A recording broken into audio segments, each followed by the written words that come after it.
여러분, 오늘 함께 읽은 이 본문의 말씀은 이스라엘에서 파송된 정탐꾼 2명이 여리고성을 정탐한 가운데 라합의 도움을 받아 이제 여리고성에서 탈출해서 이스라엘 진지로 돌아온 사건을 담고 있습니다. 특별히 오늘 우리는 이러한 일련의 과정을 보면서 여기서 하나님께서 어떤 사람을 사용하시는가 우리는 발견할 수가 있습니다. 그래서 오늘 함께 이 말씀을 살펴보면서 저와 여러분도 하나님이 사용하시는 그런 사람으로 오늘 또 우리의 삶을 통하여 하나님 앞에 나아가시는 그런 저와 여러분이 되길 간절히 소원합니다.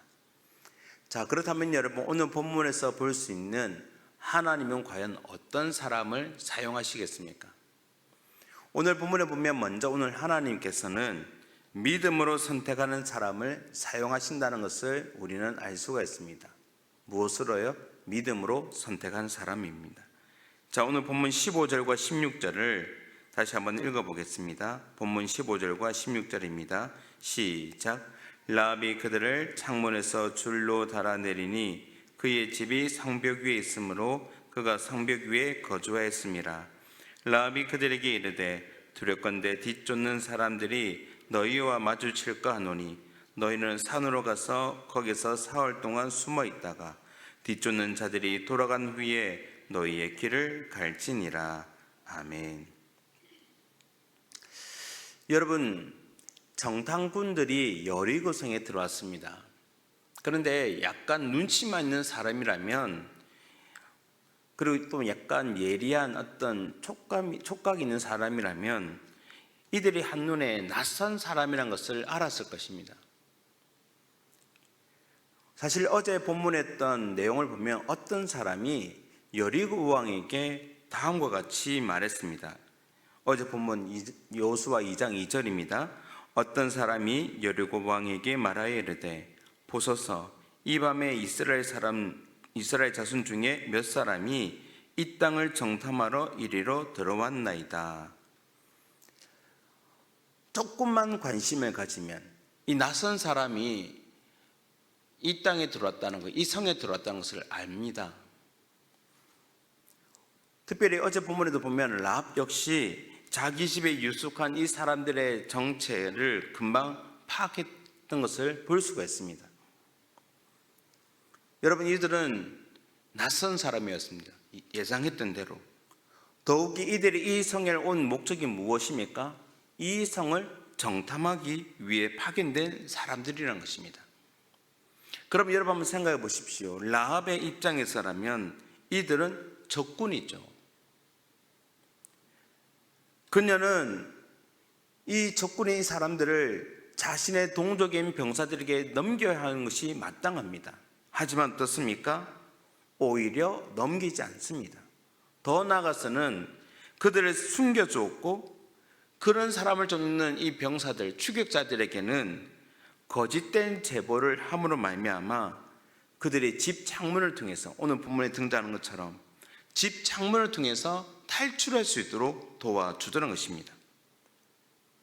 그냥 탈출만 도왔습니까? 방금 읽었던 말씀 보면 이 정탐꾼들이 이 추격자의 동선이 어떨 것을 다 미리 얘기해 줌을 통해서 그들이 편안하게 자신의 진영으로 돌아갈 수 있도록 그 모든 것들을 세심하게 배려하며 도와주는 것을 보게 된다는 겁니다. 여러분 보십시오. 라합이란 그녀 입장에서 인간적으로 마음으로 친다면 동족의 안전을 더 우선시 여겨야 되지 않겠습니까? 그런데 오늘 어떻습니까? 동족의 안전도 중요하지만 그보다 더 라합이 오늘 본문에 보면 믿음으로 말미암아 하나님이 이 가나안 땅을 정복하는 그 계획에 동참하고 있는 것을 보게 된다는 것입니다. 그래서 히브리서 기자는 히브리서 말씀을 통해서 다음과 같이 말씀했습니다. 히브리서 11장 31절 말씀을 제가 읽어드리겠습니다. 믿음으로 기생 라합은 정탐꾼을 평안히 영접하였으므로 순종하지 아니한 자와 함께 멸망하지 아니하였도다. 여러분 오늘 말씀 보면 이 기생 라합이 명예를 얻기 위해서 이 일을 했다고 말하지 않습니다. 히브리서 기자는요. 더 많은 재물을 얻기 위해서 이렇게 하지 않았다고 얘기합니다. 오로지 무엇이었습니까? 믿음으로 이 일을 행했음을 가르쳐 있는 것입니다. 한편으로 보면 논란의 여지가 있습니다. 어떻게 동족을 배신하며 거짓말을 할 수 있느냐? 그럼에도 불구하고 그 라합이 선택한 것은 무엇이었습니까? 믿음이란 것입니다. 믿음으로 선택한 그 라합, 하나님은 그를 사용하시고, 우리가 알다시피 이 라합은 나중에 예수님의 그 족보에도 등장하는 큰 은혜를 누리게 되는 것입니다. 사랑하는 성도님 여러분, 오늘 하나님께서는 우리에게 말씀하십니다. 하나님이 사용하시는 사람은 가장 중요시 여기는 것이 무엇이라고요? 믿음이란 것입니다. 믿음으로 선택한 그 라합을 하나님은 기꺼이 예수 그리스도의 계보에도 족보에 들어갈 수 있는 은혜를 주실 뿐만 아니라 크게 사용하고 계심을 보게 되는 것입니다. 오늘 저와 여러분도 우리의 삶 속에서 여러 가지 결정의 문제가 있다면 이 라합처럼 믿음으로 선택함으로 하나님 앞에 귀하게 쓰임받고 사용받는 그런 저와 여러분의 삶이 되길 주님 이름으로 축원합니다. 두 번째, 오늘 말씀을 통해서 보여주시는 하나님이 사용하시는 사람, 어떤 사람입니까? 바로 자신의 능력이 아닌 보혈의 공로를 덧입은 사람이라는 것을 가르쳐 줍니다. 오늘 본문에 보면 정탐꾼들은 이 라합의 집을 떠나기 전에 그녀에게 두 가지 당부합니다. 자, 그 당부 사항이 18절과 19절에 있습니다. 함께 읽어보겠습니다. 시작. 우리가 이 땅에 들어올 때에 우리를 달아내린 창문에 이 붉은 줄을 매고 내 부모와 형제와 내 아버지의 가족을 다 내 집에 모으라. 누구든지 내 집 문을 나가서 거리로 가면 그의 피가 그의 머리로 돌아갈 것이요 우리는 허물이 없으리라. 그러나 누구든지 너와 함께 있는 손을 대면 그의 피는 우리의 머리로 돌아오려니와. 아멘.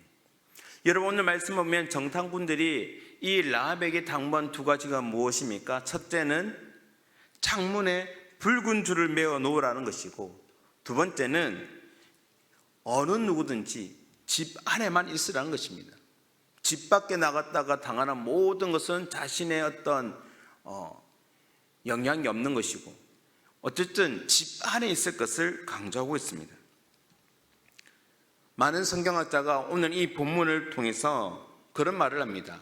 이 본문은 예수 그리스도의 예표된 사건이다라고 해석합니다. 왜냐하면 오늘 이 본문을 자세히 보시면 이스라엘 백성들이 출애굽을 하기 전날 문설주에 어린 양의 피를 바르고 그들은 어떻게 했습니까?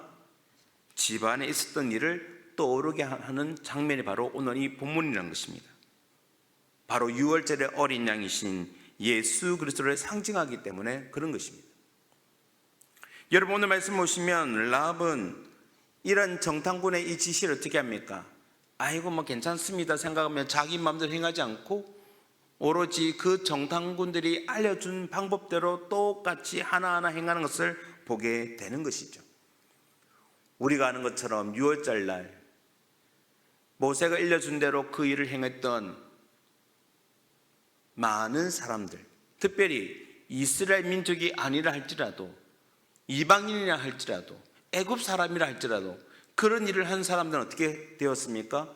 구원함을 얻었습니다. 하지만 아이고 모세가 저 말해도 틀렸어라고 생각했던 이스라엘 사람이라 할지라도 그들은 다 죽음을 면하지를 못했다는 것입니다. 자신의 능력이 아니라 그 말씀대로 행해진 것을 믿고 나가는 그 보혈의 능력을 덧입은 사람. 오늘 어떻게 보면 이 본문에 등장하는 이 모든 일련의 사건은 바로 예수 그리스도의 보혈의 능력을 보여주는 것입니다. 사랑하는 성도님 여러분, 결국 하나님이 사용하시는 사람은 우리의 뛰어난 능력 있는 사람을 사용하기보다 오히려 그리스도의 보혈의 공로를 덧입고 나는 부족합니다, 나는 연약합니다, 하지만 하나님이 나에게 능력 주신다면 내가 능히 감당했습니다 라고 순종하는 그 사람을 통해 하나님은 일하고 계심을 보여주시는 것입니다. 사랑하는 성도님 여러분, 오늘도 나의 능력이 아니라 날 위해 이 땅에 오셔서 피 흘리신 주님의 그 보혈의 공로를 힘입어 오늘도 하나님 앞에 귀하게 쓰임 받는 그런 저와 여러분의 삶이 되길 주님 이름으로 축원합니다. 마지막으로 오늘 본문을 통해서 우리에게 가르쳐 주시는 하나님께서 사용하시는 사람은 결국 하나님의 관점으로 판단하는 사람이라는 것을 보여줍니다. 오늘 본문 23절과 24절을 한번 읽어보겠습니다. 시작. 그 두 사람이 돌이켜 산에서 내려와 강을 건너 눈의 아들 여호수아에게 나아가서 그들이 겪은 모든 일을 고하고 또 여호수아에게 이르되 진실로 여호와께서 그 온 땅을 우리 손에 주셨으므로 그 땅의 모든 주민이 우리 앞에서 간담이 녹더이다 하더라. 아멘. 여러분, 세상을 바라보는 그리고 문제를 해결하는 방법이 두 가지가 있습니다. 크게 두 가지 관점이 있습니다. 하나는 하나님의 관점으로 보느냐, 아니면 그렇지 않느냐, 이 두 가지입니다. 과거에 우리가 익히 알듯이 여호수아가 가나안 땅을 정탐한 이후에 돌아왔을 때 대부분 많은 사람은 무엇을 얘기했습니까? 그 가나안을 두려워하는 마음으로 부정적이고 패배주의적인 그 관점에서 보고를 하게 됩니다. 하지만 여호수아는 달랐죠. 상황이 그렇고 실제는 그렇지만 하나님의 약속의 근거한 믿음으로 그들은 하나님의 관점으로 그 약속대로 고백했을 때 하나님은 여호수아를 사용하셨습니다. 오늘 본문에 듣는 이 두 정탐꾼도 마찬가지입니다. 하나님이 약속하신 그 내용을 그대로 고백하고 긍정적인 반응을 보이고 있습니다. 마치 이 여호수아가 고백했던 그 내용들처럼 비슷한 고백을 하고 있더란 것입니다. 사랑하는 성도님 여러분, 그들은 하나님의 약속을 믿고 하나님의 관점으로 보고하는 그 모습, 우리들도 그러한 관점이 필요할 것입니다. 세상이 문제가 그대로 있고 상황이 변하지 않는다 할지라도 오늘도 하나님 우리에게 약속하신 약속의 말씀을 믿는다면 하나님이 해결해 줄 수 믿고 하나님의 관점으로 함께 고백하고 말할 수 있는 그 사람, 그 믿음의 관점으로 판단할 때 하나님은 그를 사용하시는 것입니다. 오늘 저와 여러분 모두가 하나님께 쓰임받기 위하여 믿음의 선택을 하고 예수 그리스도의 보혈의 공로로 힘입어 더 나아가 하나님의 관점으로 판단하고 고백함으로 말미암아 오늘 또 하나님께 귀하게 쓰임받는 인생을 살아가시는 그런 저와 여러분의 삶이 될 수 있기를 주님 이름으로 축원합니다. 아멘.